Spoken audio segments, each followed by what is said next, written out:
Barnaby Rudge by Charles Dickens. Chapter 81.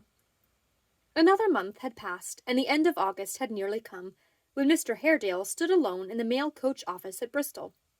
Although but a few weeks had intervened since his conversation with Edward Chester and his niece in the locksmith's house, and he had made no change in the meantime in his accustomed style of dress, his appearance was greatly altered. He looked much older and more careworn. Agitation and anxiety of mind scatter wrinkles and grey hairs with no unsparing hand, but deeper traces follow on the silent uprooting of old habits, and severing of dear familiar ties. The affections may not be so easily wounded as the passions, but their hurts are deeper and more lasting. He was now a solitary man, and the heart within him was dreary and lonesome. He was not the less alone for having spent so many years in seclusion and retirement. This was no better preparation than a round of social cheerfulness. Perhaps it even increased the keenness of his sensibility. He had been so dependent upon her for companionship and love. She had come to be so much a part and parcel of his existence.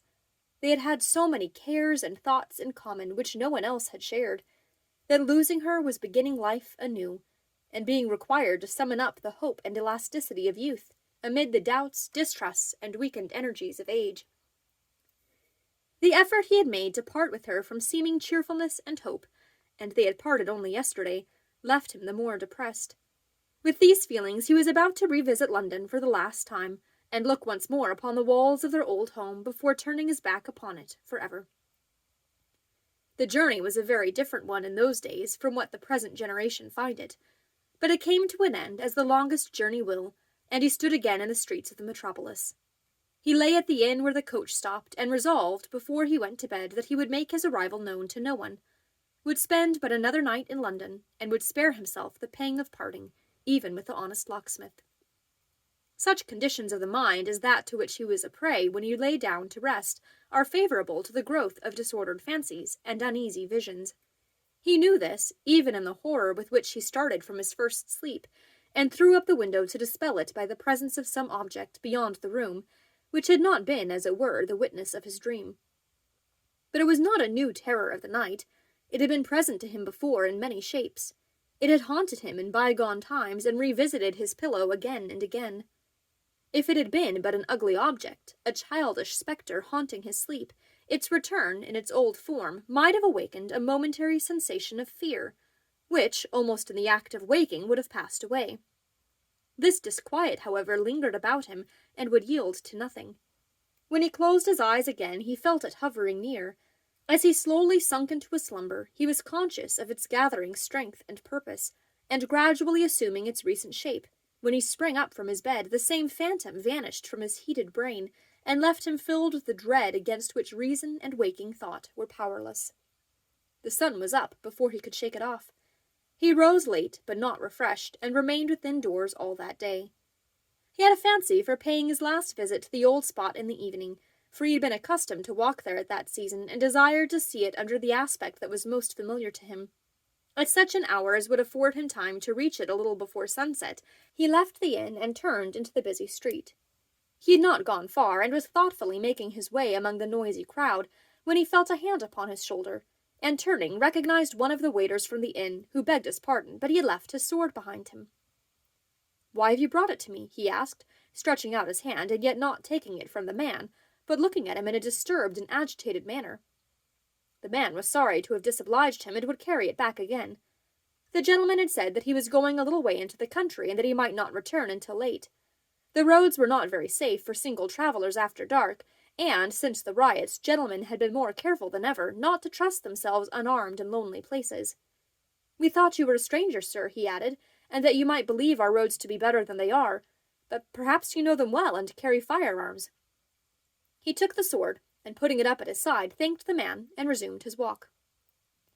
It was long remembered that he did this in a manner so strange, and with such a trembling hand, that the messenger stood looking after his retreating figure, doubtful whether he ought not to follow and watch him.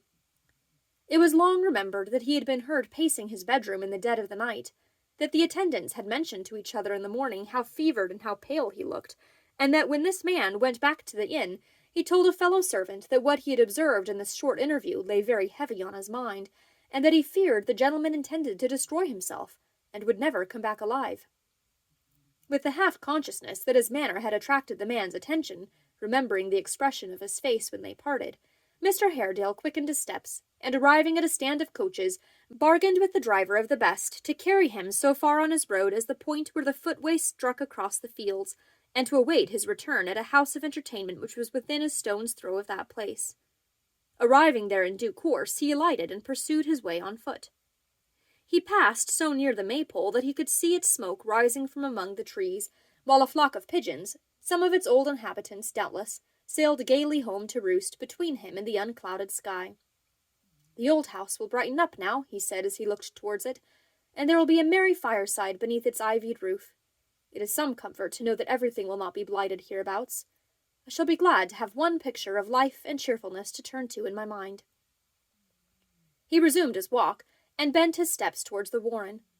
It was a clear, calm, silent evening, with hardly a breath of wind to stir the leaves or any sound to break the stillness of the time, but drowsy sheep bells tinkling in the distance, and, at intervals, the far-off lowing of cattle or bark of village dogs. The sky was radiant with the softened glory of sunset, and on the earth and in the air a deep repose prevailed. At such an hour he arrived at the deserted mansion which had been his home so long, and looked for the last time upon its blackened walls. The ashes of the commonest fire are melancholy things, for in them there is an image of death and ruin, of something that has been bright, and is but dull, cold, dreary dust, with which our nature forces us to sympathize. How much more sad the crumbled embers of a home, the casting down of that great altar where the worst among us sometimes perform the worship of the heart, and where the best have offered up such sacrifices and done such deeds of heroism as, chronicled, would put the proudest temples of old time with all their vaunting annals to the blush. He roused himself from a long train of meditation, and walked slowly round the house. It was by this time almost dark. He had nearly made the circuit of the building when he uttered a half-suppressed exclamation, started, and stood still. Reclining in an easy attitude with his back against a tree, and contemplating the ruin with an expression of pleasure, a pleasure so keen that it overcame his habitual indolence and command of feature, and displayed itself utterly free from all restraint or reserve, before him, on his own ground, and triumphing then, as he had triumphed in every misfortune and disappointment of his life, stood the man whose presence of all mankind in any place, and least of all in that, he could the least endure. Although his blood so rose against this man, and his wrath so stirred within him that he could have struck him dead, he put such fierce constraint upon himself that he passed him without a word or look. Yes, and he would have gone on, and not turned, though to resist the devil who poured such hot temptation in his brain required an effort scarcely to be achieved, if this man had not himself summoned him to stop. And that, with an assumed compassion in his voice which drove him well nigh mad, and in an instant routed all the self-command it had been anguish, acute, poignant anguish, to sustain. All consideration, reflection, mercy, forbearance, everything by which a goaded man can curb his rage and passion, fled from him as he turned back. And yet he said, slowly and quite calmly, far more calmly than he had ever spoken to him before, "Why have you called me?" "To remark," said Sir John Chester, with his wonted composure, "what an odd chance it is that we should meet here."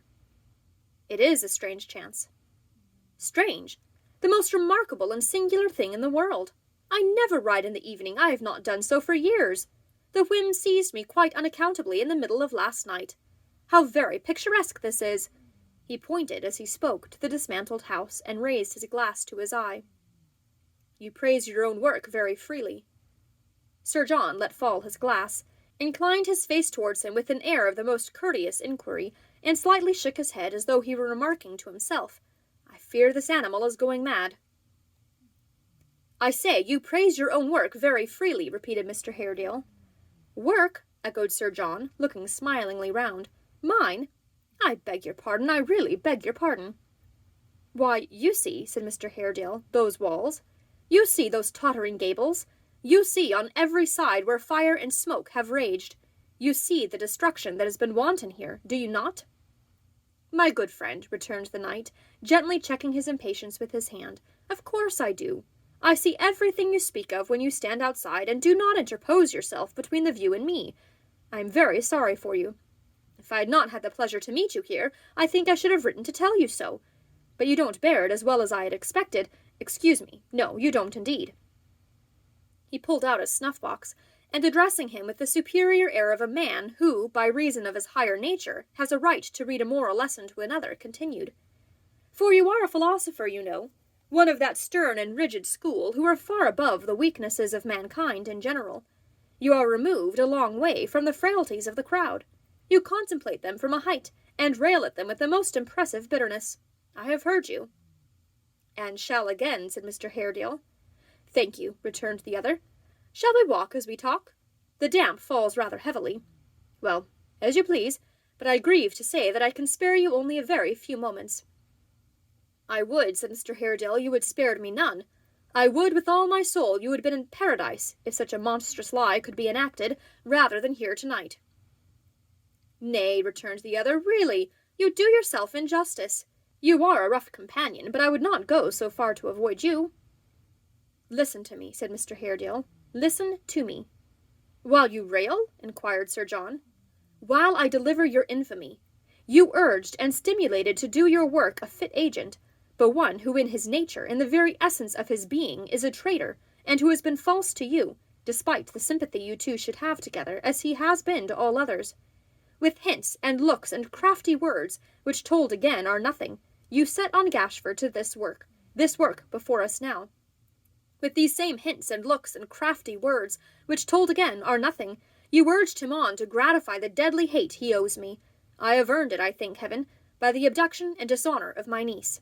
You did. I see denial in your looks," he cried, abruptly pointing in his face and stepping back, "and denial is a lie." He had his hand upon his sword, but the knight, with a contemptuous smile, replied to him as coldly as before. "You will take notice, sir, if you can discriminate sufficiently, that I have taken the trouble to deny nothing. Your discernment is hardly fine enough for the perusal of faces, not of a kind as coarse as your speech. Nor has it ever been, that I remember, or in one face that I could name, you would have read indifference, not to say disgust, somewhat sooner than you did. I speak of a long time ago, but you understand me. Disguise it as you will, you mean denial. Denial, explicit or reserved, expressed or left to be inferred, is still a lie. You say you don't deny, do you admit?" "You yourself," returned Sir John, suffering the current of his speech to flow as smoothly as if it had been stemmed by no one word of interruption, publicly proclaimed the character of the gentleman in question, I think it was in Westminster Hall, in terms which relieve me from the necessity of making any further allusion to him. You may have been warranted, you may not have been, I can't say. Assuming the gentleman to be what you described, and to have made to you or any other person any statements that may have happened to suggest themselves to him, for the sake of his own security, or for the sake of money, or for his own amusement, or for any other consideration, I have nothing to say of him, except that his extremely degrading situation appears to me to be shared with his employers. You are so very plain yourself that you will excuse a little freedom in me, I am sure." "Attend to me again, Sir John, but once," cried Mr. Haredale. "In your every look and word and gesture, you tell me this was not your act. I tell you that it was, and that you tampered with the man I speak of, and with your wretched son, whom God forgive, to do this deed. You talk of degradation and character. You told me once that you had purchased the absence of the poor idiot and his mother, when, as I have discovered since, and then suspected, you had gone to tempt them, and had found them flown. To you I traced the insinuation that I alone reaped any harvest from my brother's death, and all the foul attacks and whispered calumnies that followed in its train. In every action of my life, from that first hope which you converted into grief and desolation, you have stood, like an adverse fate, between me and peace. In all, you have ever been the same cold-blooded, hollow, false, unworthy villain. For the second time, and for the last, I cast these charges in your teeth, and spurn you from me as I would a faithless dog." With that, he raised his arm and struck him on the breast so that he staggered.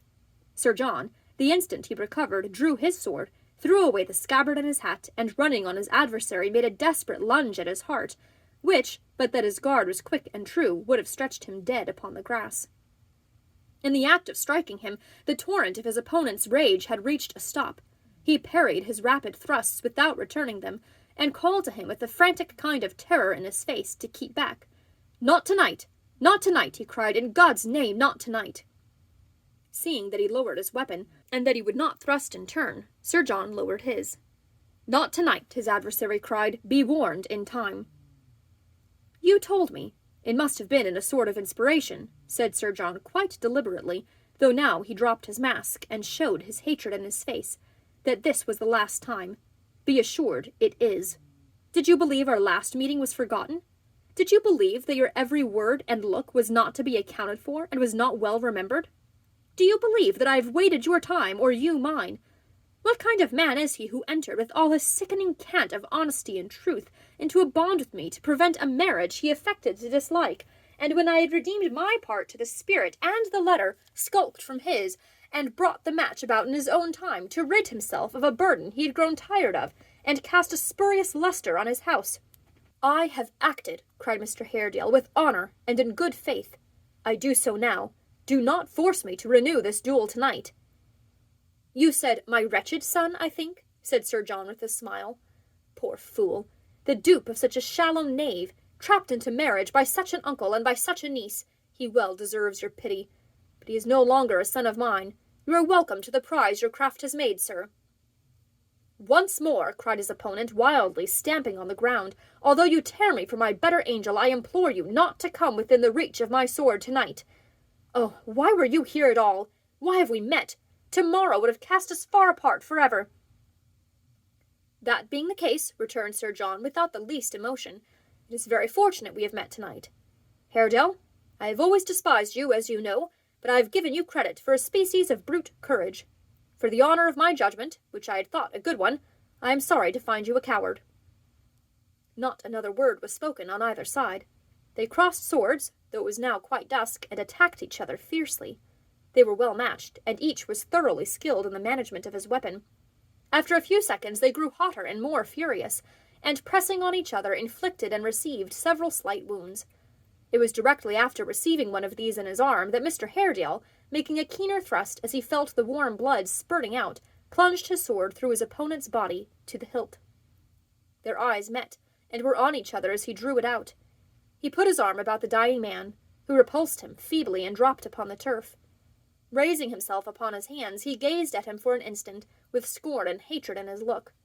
But, seeming to remember even then that this expression would distort his features after death, he tried to smile, and, faintly moving his right hand as if to hide his bloody linen in his vest, fell back dead, the phantom of last night.